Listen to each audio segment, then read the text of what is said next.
And joining us now on the debate in Cambridge, Massachusetts, Carrie Emanuel, atmospheric scientist at the Massachusetts Institute of Technology. In Washington, D.C., Seth Bornstein, science reporter with the Associated Press. In Ann Arbor, Michigan, John Miller, director of the International Center for the Advancement of Scientific Literacy at the University of Michigan. And with us here in studio, Penny Park, executive director of the Science Media Center of Canada, and Dr. Andreas Lopakis, physician and health researcher with St. Michael's Hospital in Toronto and the founder of the website healthydebate.ca, which is exactly actually what we want to have over the next 40 minutes or so. Thank you all for being on the program tonight. I want to start by reading a quote that was in our national newspaper, the Globe and Mail, a few years ago from Preston Manning, who was the leader of the Reform Party at the time, who said, "As 21st century citizens and voters, let us insist upon a higher degree of scientific knowledge and competence from our news sources, political parties, candidates for public office, and elected officials." Okay, so let's get into this. John, how scientifically literate are we, do you think? Well, I think the public has been doing much better in the last 20 years. In our surveys in the United States, using a measure of scientific literacy that would be about equal to being able to read the Tuesday New York Times, which is a science section, we think that the number has increased from about 10% to 28%. So that's a good improvement, but it's still not enough. But we're at least moving in the right direction. Carrie, would you share the view that we're heading in the right direction? Yes, I do. I mean, in my conversations with people outside MIT where I work, I get the sense that they are both more informed and, perhaps more importantly, more interested in science. Seth, 10 to 28 sounds like a good increase. On the other hand, 28% of the people in our society have a decent knowledge of science. Are you happy with that? I don't think you could be happy or unhappy with it. I think you look at it and just say, that's what it is. Right now, I think we're heading in not just an upward direction, we're heading in an outward direction and a downward direction with the web. We're heading in every which way we can. So, what does that mean, Seth? We're heading in all sorts of directions. Well, you take a look, we're becoming more fractionalized as a society in terms of science literacy. Maybe people can understand the science times, but whether they believe the science is another issue. All you have to do is look at comment sections on science stories on the web, and that is enough to make you wonder.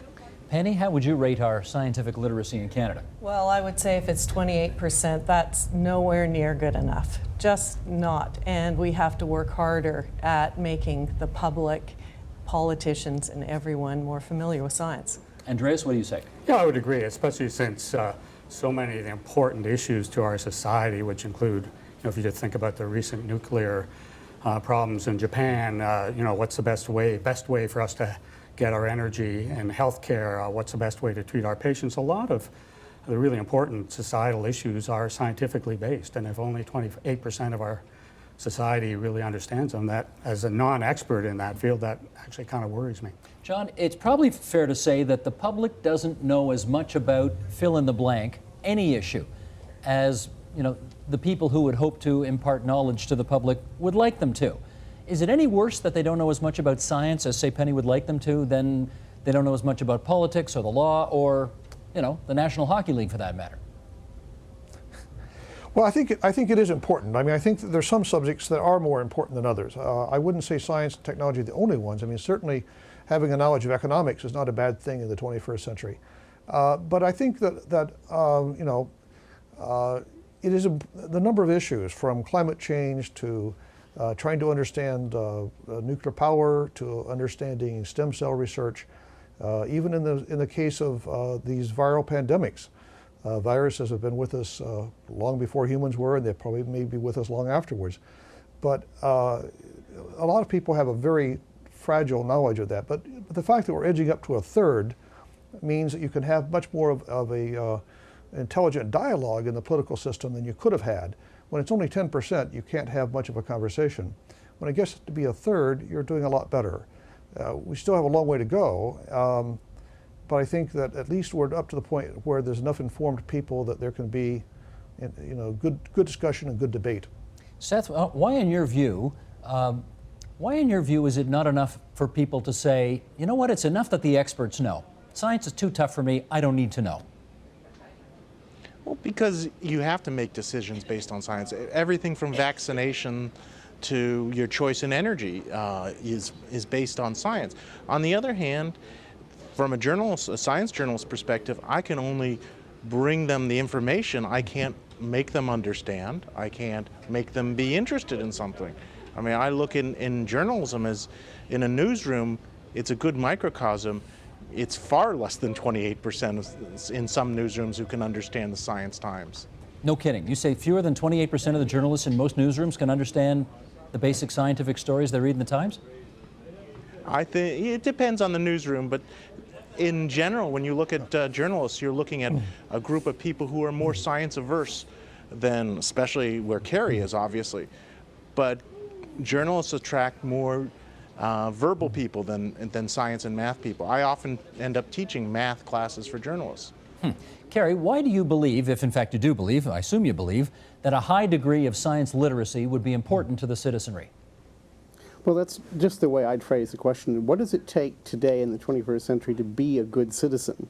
It's certainly different from what it might have taken 100 years ago, and I would say that scientific literacy is very high. To give you one example, we have a senator here in the United States of a certain state who's widely known for insisting that this whole business of global warming is a hoax. Name names. Now, there are people who vote this person into office, right? If the people were scientifically literate, I can't believe that would happen. So that's an example of where literacy will have a direct influence on the conduct of society. Want to tell us who it is? Senator Inhofe of Oklahoma. James Inhofe. Yes, he believes Yep. it's a big hoax, right? What worries you about a population that doesn't understand science as well as you think it should? Well, for sure, the great thing about understanding science is it impacts our economy, it impacts the innovation, the culture of innovation that we've got, and it affects, as John, everybody's been saying, in a democracy, you need to have an informed populace. And science is the basis of many, or at least part of many of the issues that we're facing today. And so you just have to know it in order to be a healthy democracy. And I would say on top of that, just to divert for a little bit, science is actually fun. Yeah, you folks have been telling us that for a long time, and so many people are just not buying. You want to tell us science is fun, Andreas? Yeah, I enjoy it. I know you do, but what about everybody else? I think one of the other reasons, though, I think it's important for Canadians and citizens to be scientifically literate is the advent of the World Wide Web and social media, where so quickly, at least speaking from a medical point of view, claims about a particular therapy can be made. And I think it's really important that the public and patients actually who are reading this information have some sense of the kinds of questions that they should be asking to determine whether these claims are kind of valid or not, because that's hugely important to their health care. The New York Times science report has come up a couple of times already, and to that end, let's play some tape here. This is Natalie Angier, who wrote a book called The Canon. She was on this program not that long ago, and here's what she had to say about what we're talking about today. Roll tape, please. The way science is structured, and because it's to a certain extent shielded from market forces so that people get by on grants, they're able to keep themselves in that traditional ivory tower and interact relatively little with the public. And in fact, most people never meet scientists. They might go to a cocktail party and they'll meet lawyers and business people and writers, but how often do you say, what do you do? Oh, I'm a physicist. It's just, you don't run into them, so it's seen as something off in outer space, and I think that's part of the problem. Okay, let's go to the ivoriest of towers here. We're going to go to the MIT in Cambridge, Massachusetts. Carrie, this one's got your name written on it. The suggestion there seemed to be that scientists are too far removed from the rest of society, and that's part of the reason why we don't understand what you do and why we can't relate to you. Any truth in that, in your view? Well, I think this idea has been on the table for decades. If you read C.P. Snow's famous essay on the two cultures in 1959, this is precisely what he was complaining about. And here it was a little bit different, and it's been my observation as well. If you go to, let's say, a cocktail party at a university or elsewhere, and there are people from all sorts of different disciplines, what Snow noticed was you could talk about all kinds of esoteric subjects in the arts and literature. You could talk about obscure French playwrights, and this was all very socially acceptable. But if anyone started to talk about anything scientific, even if it was very common knowledge, that was considered to be a social faux pas.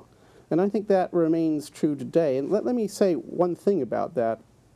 I do think this culture gets perpetuated partially by universities themselves. So think about it. Here I am at an Institute of Science and Technology, explicitly so, and yet we require, rightly in my view, that all of our undergraduates take 8 semesters broadly in the humanities. That's just right. But go to an Ivy League college or a big state university and ask how many science courses students are required to take, 1 or 2. This is great maybe for the beginning of the 19th century, is just not right for today. So this cultural division that C.P. Snow noticed, I think, continues. John Miller, do you see it that way too? You're at a post-secondary institution of some note as well? Yes. Well, not entirely. I think that, let me say 2 things about that. One of which is, I think that the kind of discourse that C.P. Snow was talking about, where people go to a cocktail party and it's okay to sort of dump on science or say, gee, I'm scared of mathematics or so forth. And he was reacting to something that was 50 years ago. But I think today, you know, if you're in Washington, for example, and you are in the Senate or the House having hearings, science comes up incredibly often. If you're in a business boardroom and you have to decide about a whole range of things that involve your product and the public's acceptance of it and so forth, very often that's going to involve some science and technology. And scientists are not just, you know, physicists who sit in laboratories, but they're engineers, they're people who make products, they're people who are engaged in healthcare every day. So I think that the infusion, if you will, of science into our daily discourse has changed a lot. And on top of that, I think that the threshold, if you will, the level of knowledge you have to make sense of it is also going up. It's not enough to say what a stem cell is now. The debate, as you may recall in 2004 between our presidential candidates, was between embryonic stem cells and adult stem cells. Now, you know, even if you got the stem cell portion right, you might have some trouble understanding the difference between an embryonic stem cell and an adult stem cell. But yet that hinges very much on what the debate was about. So that the sophistication of it's going up, but it's very common now in our culture. And I want to say one other thing is all my work that in the United States, I think that the thing that actually makes the biggest difference in our country that makes us have 28% is that we do require all of our university students to have a year of science. And that's what C.P. Snow was essentially arguing for in 1959, was Oxford and Cambridge should do the same, which they have managed to ignore for the last 50 years. But I think within universities, there's been also an important change in recognizing that. University of California at Berkeley, for example, used to offer a course called Physics for Poets. They now have renamed the course Physics for Future Presidents. And they didn't just change the name on the cover, they really began to pitch the course as, what would you, if you happen to be a president or a senator in the future, what would you need to know to make good public decisions? And so I think that if you think of these courses that we sometimes make fun of and call them rocks for jocks and so forth, I think when you think of those as Physics for Future Presidents, that kind of university course is much more important and much more successful. Seth, you look like you want in. Yes, because to me, one of the things that, going back to your original question, Steve, was what can scientists do? I think the answers you heard from both Carrie and John are very telling. Most people don't even know who C.P. Snow is. And most people will not be quoting him will not be quoting C.P. Snow in everyday discussions. I think what we have to do is you have to have people coming from both ends here. And scientists have to humanize themselves more and speak more to levels that other people who do not have doctorates have. And there was a wonderful case involving Carrie that Carrie and I have talked about in the past. A colleague of mine at the Boston Globe, Beth Daly, did this lovely story about Carrie and one of his colleagues, Richard Lindzen, who was a climate change skeptic, and how it affected their friendship. It was one of the best stories I've seen written on climate change. It wasn't on the science, it was on the people. And Carrie, as he can tell you himself, was a little uncomfortable with the story because it was about the people and not the science. From my perspective, people relate more to people than to numbers. Okay, you know, just because you brought it up, I think we all kind of could take a stab at who C.P. Snow was based on the reference of our 2 other guests. But But Seth, you're going to tell us and nail it down 100%. Who was C.P. Snow? You know what? I'm going to tell you right now, I have no idea. Okay, John, you're on. Who was he? John Miller, tell us, who was he? C.P. Snow was I'm sorry. Yeah, Yes? go ahead. If you ask, C.P. Snow was a British philosopher and social philosopher who was a writer himself, and who had a strong interest in science, and who thought that it was important that he was in fact making the point that it had to go both ways. He said everybody should know both the first law of thermodynamics and a Shakespeare sonnet, not either or, but both. That sounds like He good thought advice. the And you know what? scientists Shame on us for being Canadians and not knowing something about snow. But anyway, well, that having been said, let me bring this graphic up here because, Michael, I'll show this to this camera over here. I think these numbers are going to be in the Globe and Mail tomorrow. This is the trust in occupations, and this does get at some of the things we've been talking about here so far. This poll asked people, how much trust do you have in each of the following occupational groups or individuals? Look how well scientists do. 74% at the top. University professors not far behind at 57%. Journalists next on the list at 32%. Pollsters at 28%. Priests at 21%. 50 years ago, my hunch is that number would have been a lot higher. Union leaders at 16%. Politicians at 10%. Bloggers are at 8% at the bottom. Now, Penny, you know what? If I were in the scientific community, I'd think, bully for us. That's a pretty good number, isn't it? I think, yes, absolutely. It's fantastic. And given what we were talking about earlier, too, I think scientists need to step up. They need to engage more. They need to talk and enter the debate.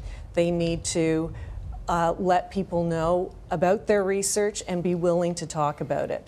They need to, going back to education, perhaps we should be looking at teaching them a little bit about storytelling, about how to communicate, so that when they get out, they know how to communicate with the public more effectively. We need to be hearing from them. Andres, can you follow up on that? Yeah. Seems to me that the 78% trust and the 30% or so literacy in science in the public is a huge opportunity here. If scientists really are trusted, and I think the quote that you showed, or the tape that you showed before, I agree with her. I think that we as scientists don't get out there and communicate our message in a way that's as understandable to the public as it could be. We tend to be busy, understandably, doing our next grants, et cetera. And I think that's a real opportunity for us. But it's interesting, Andres, because there is almost an inverse relationship between those who have the most airtime, bloggers, politicians, union leaders, and those who are the least trusted. Scientists, you guys are the most trusted, and yet you're not on TV that much, and when you are, we don't understand what you're saying. Right. Yeah. So that's my point, and I think your point about being able to tell stories in a understandable manner that still sticks to the truth of the science is a real opportunity for us. How much do you want to blame the media for the fact that the scientists are, well, on the one hand, highly regarded, but on the other hand, not that well understood by the general public, apparently? How much do I want to blame journalists for it? Yeah. I think journalists, there's a real challenge for journalists today that maybe people don't understand. There's been some incredible research that was done by Nick Davies, who wrote the Flat Earth News. He commissioned the University of Cardiff to take a look at the stories that were done by Fleet Street reporters. And he compared the amount of output they had, it was published in, I think, 2008, now, to what they published in 1985. And do you know, now, today, those journalists are responsible for 3 times the amount of information and stories. So basically, they're having less time in which to do their stories. And look at the news cycle. It is 24 hours, full on. Yeah, relentless. Absolutely. Yeah. Seth, how long have you been covering science, first of all, Seth? On and off for at least 20 years. 20 years. You got a science degree? No, I do not. I have the Rocks for Jocks science courses that I'm trying to remember who made the reference to. I have a journalism degree, but I have 20 years worth of experience and fellowships from MIT to Woods Hole to Carnegie Mellon, all over the place. And you know the scientific journalistic community better than the rest of us. How many would you say have either a science degree or at least some involvement in fellowships as you have had in order to educate themselves along the way? Well, there's two journalism communities here, and that's the issue. Maybe even three. There are the science journalists like myself, and most of us, I'm probably more an exception than the rule here, being less educated than my colleagues, less formally educated. But then when you look at the entire journalism, I mean, when you look at television, especially commercial television, almost very few people there know science. And same with the general assignment reporters and on wires and newspapers. It's up to us specialty reporters, those of us who understand the science to do this. But when it comes to someone who doesn't know it, then you get people who are easily flummoxed and easily make mistakes or fall into the theory of balance is bias when it comes to things like climate change. Penny, you got a degree? Yes. What do you got a degree in? I have a degree in philosophy and linguistics, and I have a degree in biological sciences. From where? University of Guelph And and UNB. Would that be, fair to say that was very helpful to you along the way? Absolutely, it was unbelievable. Indispensable, though? I think, you know what you find nowadays?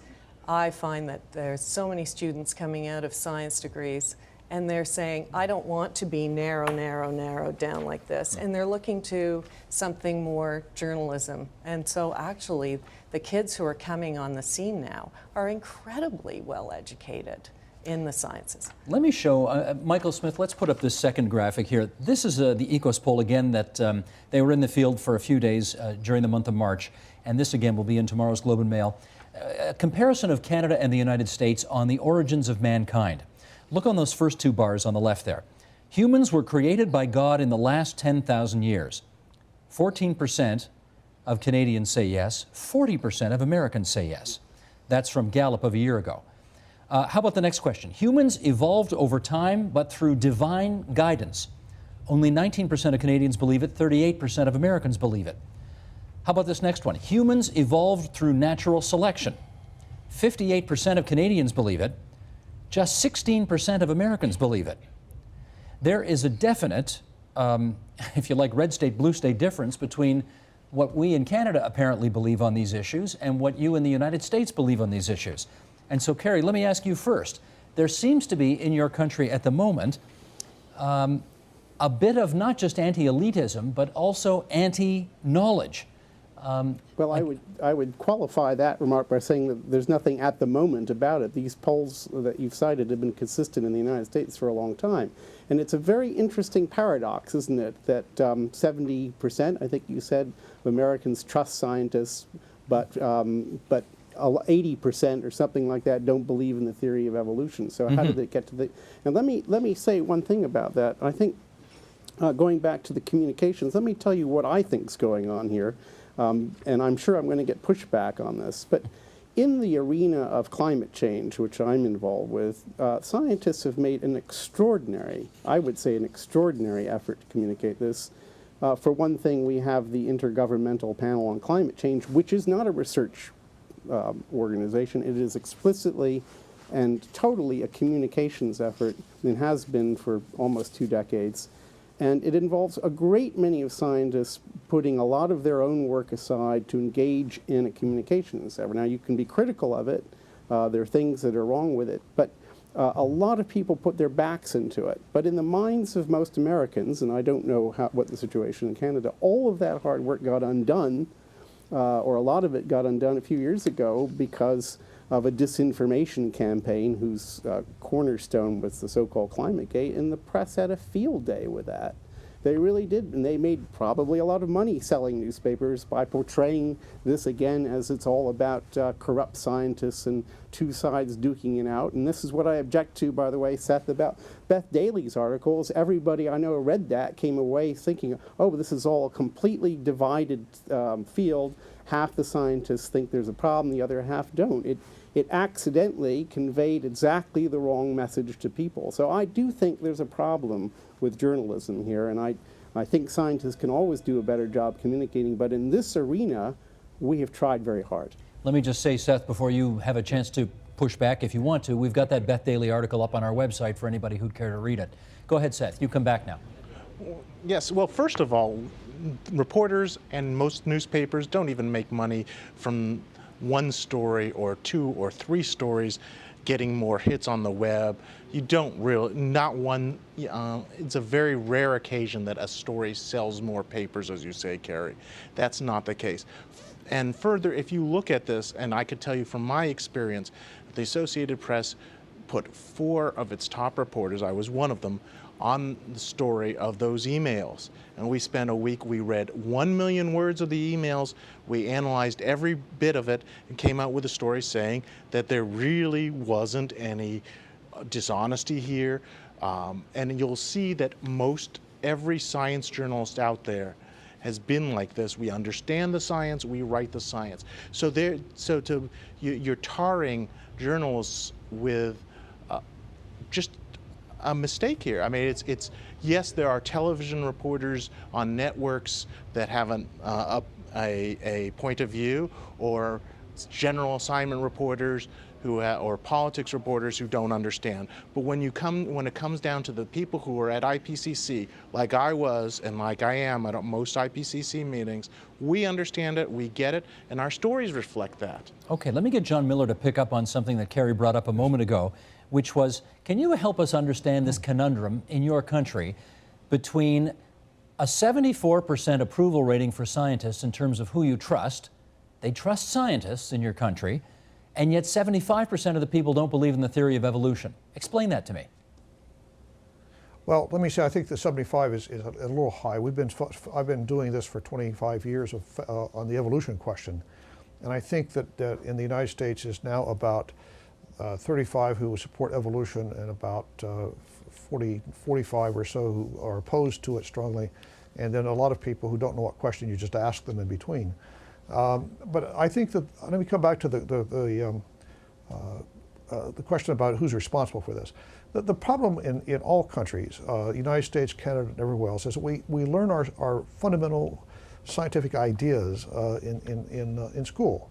When you graduate from school, either you know what a molecule is and what an atom is, you know a little bit about the nature of matter, you know a little bit about the nature of cells and life, or you don't know those.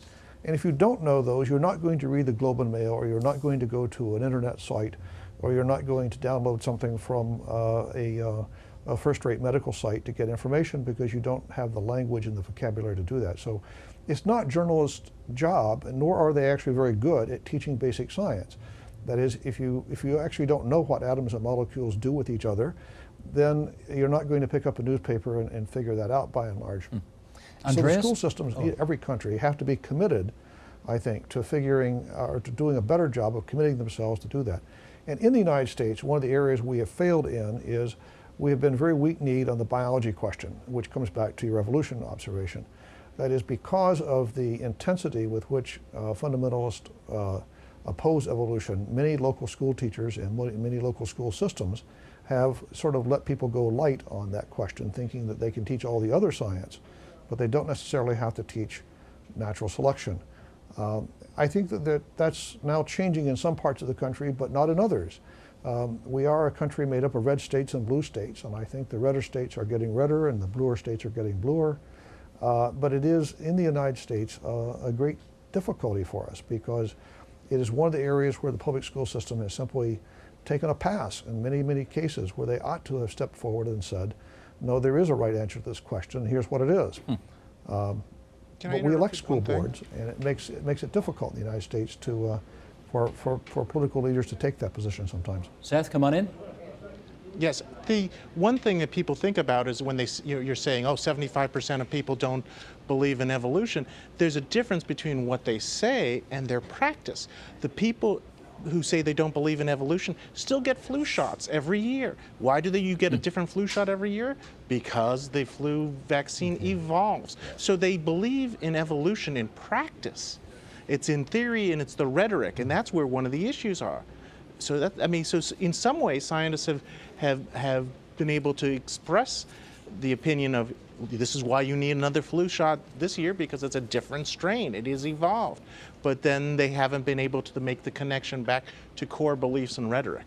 Okay, Andreas, let's, in our remaining time then, figure out what we're going to do about this. We seem to have set up the problem here. Do you got any ideas about how we can make society more scientifically literate?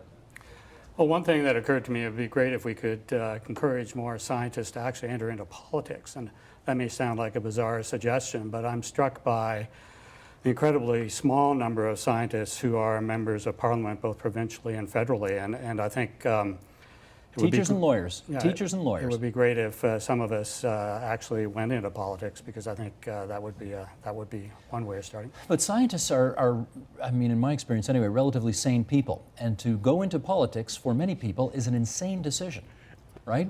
Is that why they don't do it? That may well be it, and it may also just be that that's part of, because we are relatively peer-oriented, it's not something that attracts those of us who are attracted to science. It's certainly something we've heard before, Penny, but I guess you can imagine if politicians, as they are now, are a bit uncomfortable dealing with scientific issues because they haven't got the background, can you imagine how uncomfortable scientists would be in caucus meetings and cabinet meetings, trying to do communications the way you have to in politics, dealing with constituents? I mean, that's not their normal life either, is it? No, it's true. But honestly, I've said it before and I say it again, scientists have to step up, enter the debate.